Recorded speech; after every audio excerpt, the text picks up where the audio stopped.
We come to night 328. And the morning now dawned, and Scheherazade broke off from what she had been allowed to say. Then, when it was the 328th night,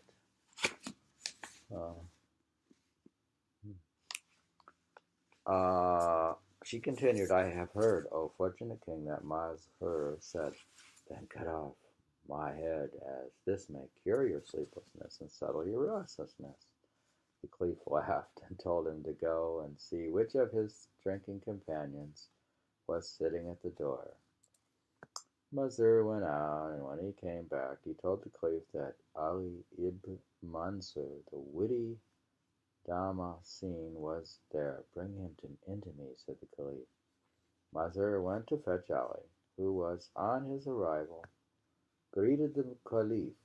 He returned his greeting and said, tell me one of your stories, Ibn Mansur. Shall I tell you of something that I have seen myself, or something that I have heard? Commander of the Faithful, asked Ali. If you have seen something remarkable, then tell me about it, for what has been said is not like what has been seen. The Caliph replied, "Hmm, hmm. If you have seen something, listen to me then, and pay attention," said Ali. "I am listening to you with my ears, looking at you with my eyes, and paying attention to you with my heart," the Caliph assured him. Ali said, "Know then, Commander of the Faithful, that I used to get an annual payment from Mohammed ibn Sulayman al-Hashimi, the Sultan of Basra. Once when I went to him as usual, I found, when I got there, that he was getting ready to ride out to hunt. We exchanged greetings, and he told me to come with him. I'm not capable of riding, I told him, so settle me in your guest house and tell your chamberlains and underlings to look after me. This is what he did, and when he had set off to hunt, they treated me with marked respect and showed me the greatest hospitality. By God, I then said to myself, it's strange that I have been coming for years from Baghdad to Basra, and yet the only part of the place I know is what lies between the palace and the garden, and the garden and the palace. When am I ever going to get another opportunity like this to look around? I shall go off immediately on a solitary sightseeing tour to digest my meal. I put on my most splendid clothes and walked through part of the city. As you know, Commander of the Faithful, there are 70 streets in Basra, each of which is 70 Iraqi parasangs long. I got lost among the alleyways there and began to feel thirsty. And while I was walking, I suddenly saw a large door with two brass rings, over which hung curtains of red brocade. It was flanked by two stone benches, and from above it was overshadowed by a vine trellis. I stopped to look at the place, and while I was standing there, I heard a moan that came from a sorrowful heart, and a voice modulating a chant to which were set the following lines. This poetry.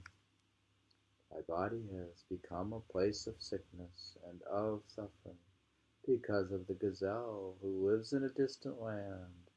The breezes of Zarud have stirred my sorrow. By the Lord, your master, breezes turn aside to the one who should be my comfort. Reproach him, and it may be that this will move him. Speak well if he listens to you, and between the two of you rehearse the stories of lovers. In the kindness do me a favor, and when you talk to him, ask him, how is it you destroy a slave by your abandonment, although he is guilty of no fault and no transgression, and his heart has not inclined to court another? No firm covenant is broken, nor has any wrong been done. If he smiles, then gently say, quote, what harm would it do were you to grant him union? His love for you is passionate and should be. His eyes are sleepless, and he weeps and wails. If he is pleased to consent, this is my object and my aim. But if he shows an angry face, deceive him, saying, we do not know of him. Hmm. Hmm. Hmm. I said to myself, this singer must be a person of wit to combine eloquence with a beautiful voice. Elegance and eloquence. Elegance. Combine elegance with eloquence and a beautiful voice. So I went up to the door and started to raise the curtain bit by bit. Then I saw a girl, white as a 14-night-old moon. Whoa, that's a very nice white with joining eyebrows and glorious eyelids. Her breasts were like twin pomegranates. Yes. Her tender lips were like camomiles. What's a camomiles? She had a mouth like the ring of Solomon, and her teeth, regularly spaced, were enough to distract the minds of all who might try to describe them in verse or prose, as the poet has said. Pearly teeth of the beloved, who set you in order, and stored both wine and camomiles within your mouth, who lent the dawn your smile, and sealed you with a lock made of carnelian. All those who see you are so moved with joy they swagger with pride, so how of those you kiss? Mm. Another poet said, pearly teeth of the beloved, pity the carnelian. Do not look down on it, for has it not found you are unique? In short, this girl possessed all possible aspects of beauty. She was a temptation for men and women alike, and no one could grow tired of looking at her beauty, and she fitted the description of the poet. If she advances, she kills. When she turns her back, she fills all of mankind with love for her. Her beauty is that of both sun and moon. Harshness and aversion are not in her nature. Her gown opens on the Garden of Eden, and the full moon orbits above her collar. While I was looking at her through the curtain, she turned and saw me standing by the door. She took her maid to see who was there, and the maid got up and came to me. Old man, she said. Old man, she said, have you no shame, and do gray hairs and disgrace go together? My lady, I said, I admit to my gray hairs, but as for disgrace, I don't think that I have done anything disgraceful. The lady of the house said, what disgrace can be greater than your invasion of a house that does not belong to you, and the fact that you have been looking at women who are not yours? I have an excuse for this, my lady. I told her when she asked me what it might be, I said, I am a stranger and am dying of thirst. Good excuse. I accept your excuse, she replied. Okay, so he had a good excuse, so I'll know what to say now when I get in. Look at a woman. I'll say I was just thirsty. Now I learned this trick. I was reading night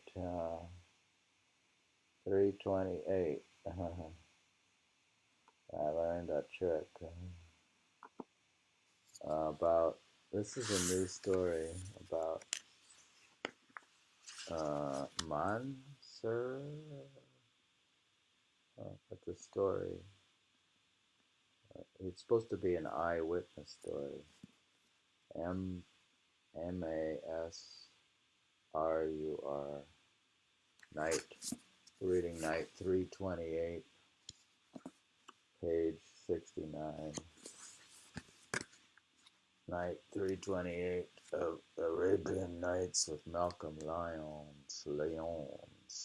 Malcolm Lyons. Penquin Classics. Translated and This is like a 2008 book. That's 3 volumes.